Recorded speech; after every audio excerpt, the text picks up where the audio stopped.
2022-23 অর্থ বছরের পণ্য রপ্তানিতে মোট আয়ের 81.24% আসে পোশাক খাত থেকে। আর এই পোশাকের অন্যতম প্রধান উপকরণ হলো সুতা।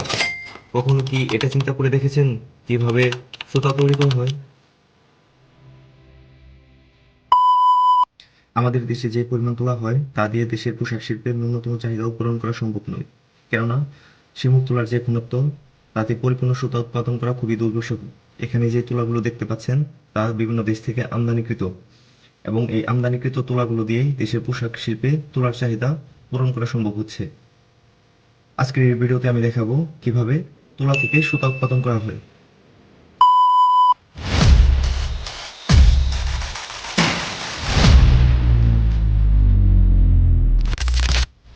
গ্লোরুম, বাইরে থেকে যেই র মেটেরিয়ালসগুলো আসে লাইক কটন বা তুলা, সেগুলোকে ক্লিনিং করা।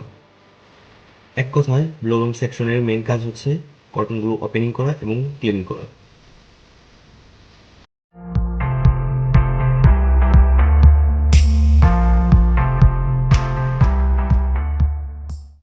ব্লোরুমের পর ম্যাটেরিয়ালগুলো আসে কার্ডিং সেকশনে।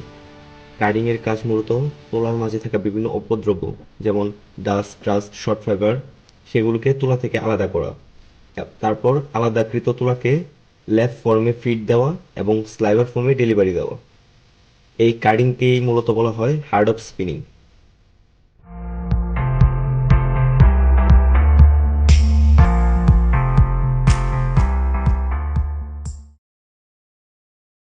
কার্ডিং এর পর আসে ড্রয়িং। ড্রয়িং এ আবার আছে বেকার ড্রয়িং, ফিনিশার ড্রয়িং। প্রথমত বেকার ড্রয়িং। কার্ডিং এর পর ক্যানগুলো সমান্তরালে আসে বেকার ড্রয়িং। এর কাজ মূলত স্লাইভারের মিক্সিং এবং ড্রাফটিং করা।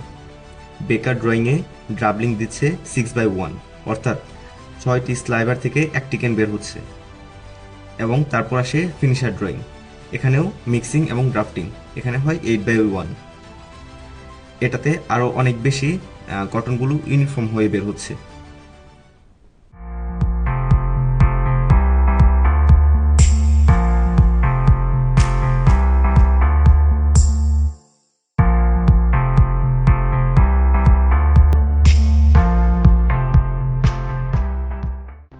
প্যানগুলো ডিরেক্ট চলে আসে সিমপ্লেক্স মেশিনে। এর কাজ হচ্ছে মূলত ড্রয়িং মেশিনের স্লাইভারকে হালকা টুইস্ট দিয়ে দড়ির মতো তৈরি করা, যেটাকে রবিন বলা হয়। এখান থেকে আবার রিং সেকশন আর রোটোরারি সেকশনে আসে।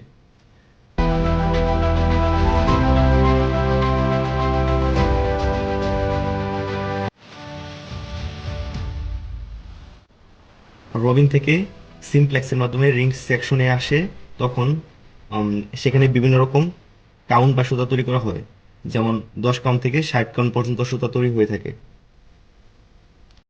ব্লোরুম সেকশনের পর পরবর্তী 5টা ধাপ অতিক্রম করার পর অবশেষে চলে আসে অটোকোন সেকশনে। এখানে কোনের মাধ্যমে সুতাগুলোকে সংরক্ষণ করা হয় এবং সুতার মাঝে থাকা থিক, থ্যাম, নেপ এগুলোকে ক্লিন করা হয়, এবং সুতাগুলোকে একটির সাথে অন্যটি পিকিং করে 2 কেজি সাইজের প্যাকেজ তৈরি করা হয়। তারপর অবশেষে চলে আসে প্যাকিংয়ে। এখানে 24 কোণে 50 কেজির একটি ব্যাগ তৈরি করা হয় এবং পরবর্তী সম্পূর্ণ ব্যাগটি পরবর্তী প্রসেসের জন্য প্রস্তুত করা হয়। ইভেন সেই সুতাগুলোকে বিক্রিও করা হয়।